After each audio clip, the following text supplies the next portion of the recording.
It wasn't Methy say you should never ignore the little signs, the ones that prick your skin and tell you something is off. I ignored them that night. And by the time I listened, it was already too late.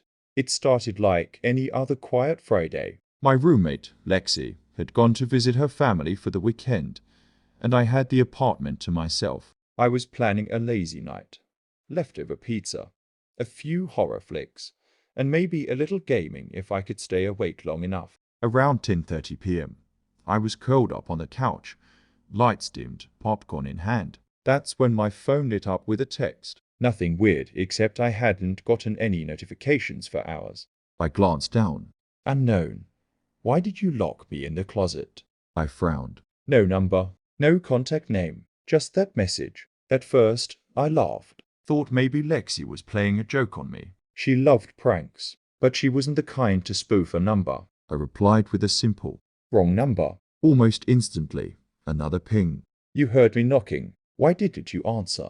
I stared at the screen. Was it someone trying to scare me? I locked the phone and tossed it onto the coffee table. The message buzzed again. I didn't look this time. I turned up the volume on the TV and tried to focus. 15 minutes later, my phone vibrated again, 3 short bursts in a row. My stomach tightened. I picked it up reluctantly. I miss how you used to check on me. The closet is cold. Are you really going to leave me in here forever?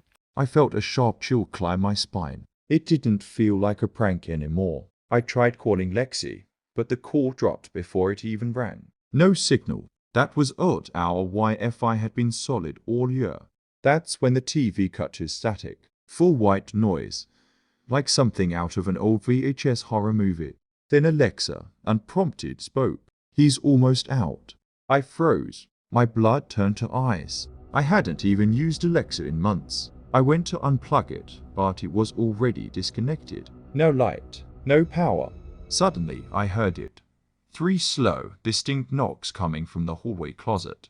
Knock, knock, knock. Every hair on my body stood up. I grabbed a flashlight and the biggest kitchen knife I could find. I inched toward the hallway. The air felt thick, like I was walking underwater. My feet didn't want to move. I reached the closet door. Silence. My hand trembled as I reached for the knob. I hesitated. My phone buzzed again in my pocket. A new message. If you open the door, I promise I'll be better this time. I couldn't breathe. I tightened my grip on the knife and flung the door open. Nothing, just coats, a broom, boxes. A pair of old sneakers I hadn't worn in years. Relief flooded through me briefly. That's when I noticed the writing on the inside of the door, scratched into the wood. Deep grooves like someone had clawed at it. Let me out. I stumbled back, heart pounding in my throat. I slammed the door shut, locked it, and ran back to the living room. I sat in silence, trying to calm my racing thoughts. Maybe I was overtired, hallucinating. I hadn't slept well all week, right? Then I heard it again. But this time, not from the closet. It was coming from behind me, breathing, slow, steady, not mine. I turned. Standing at the end of the hallway was a man, wearing my hoodie, my jeans. He even had the same scar above his eyebrow, the one I got when I was 10. But it wasn't a reflection, and it wasn't me. His eyes were sunken, his skin pale, almost translucent. He tilted his head slowly, as if studying me. Then he smiled. You finally opened the door, he whispered. I couldn't move. I waited so long. You forgot me. But I didn't forget you, I stammered. Who are you? His grin widened. I'm you, the real you, the one you locked away when you wanted to be normal. I backed up, knife trembling in my hand. He stepped forward, mirroring me, matching my every move. Like a shadow finally given form. You left me in the dark for years. You tried to pretend I wasn't there. But I am. I've always been here. My mind raced. Was I losing it? Having a breakdown? Don't worry, he said softly. You don't have to pretend anymore. He lunged. I blacked out. I woke up on the living room floor, sunlight streaming through the windows, my head pounding. No sign of him. No messages. No voice. No scratches on the closet door. I told myself it was a dream, a hallucination, sleep deprivation, until I looked in the mirror and saw the scar was gone. The narrator's doppelganger swapped places with them. The entity trapped in the closet was a version of their true self, repressed, hidden, forgotten. When the narrator opened the door, he let the other him take over. He's no longer himself. Story 2. Check the last photo. They say the camera never lies. But I wish it had. It started on a Monday night, the kind that drags like the last hour of work. I was home alone again. My boyfriend, Darren, was out of town on business. Our apartment, small but cozy, sat at the edge of a quiet suburban complex. Too quiet sometimes. I was curled up on the couch, scrolling endlessly through social media, when I noticed something odd. My phone buzzed with a notification from Google Photos. Your memories from 1 year ago already. I tapped it. It showed the usual. Selfies, a few pictures of our cat, misty, blurry concert shots. Then I got to the last image in the set. My heart stopped. It was a photo of me sleeping. Except I don't take pictures while I sleep. And Darren had been gone last year during this same week. The angle was from the doorway of our bedroom. My body was curled under the blankets, my hair sprawled across the pillow. The photo was sharp, crisp, almost too detailed. I checked the timestamp. Taken at 3:14 a.m. I felt a chill crawl down my spine. I didn't remember waking up that night. I didn't remember anything. The door had been closed, and I always locked it. Trying to stay rational, I told myself maybe Darren had taken it before leaving, though I couldn't imagine why. I texted him. Hey, did you take a photo of me sleeping last year around this time? He replied instantly. What? No, that's super weird. Why? My stomach flipped. I stared at the photo again. Something about the shadow in the corner of the image looked wrong. I zoomed in. There was a shape vague, almost hidden, peeking out from behind the doorframe. It looked like part of a face. Pale, expressionless, watching me. I dropped the phone. Suddenly, Misty hissed. I turned. She stood frozen, tail puffed, staring at the hallway. Nothing was there. I scooped her up and locked the bedroom door. I told myself I was overreacting, that maybe the photo was corrupted. A glitch. I set the phone face down and tried to sleep. At 3:12 a.m., I woke up in the dark. Not because of a sound, but because my phone's camera flash went off. Once, then again. I sat bolt upright. My phone was across the room, face up now, even though I'd left it face down. I didn't move, just stared at it, the glow fading into darkness. Then the screen lit up. One new photo saved. My hands were shaking as I picked it up. I didn't want to look, but I did. The newest photo. It was me, sleeping. From tonight. Same angle, same position. Except this time, I was looking at the camera. Eyes wide open, mouth slightly agape, like something had forced me to pose. I screamed and turned every light in the apartment on. I didn't sleep. The next morning, I took Misty and went to stay at my sister's. I reset the phone. Deleted everything. Changed all the passwords, just in case. A few days passed. Things seemed normal again.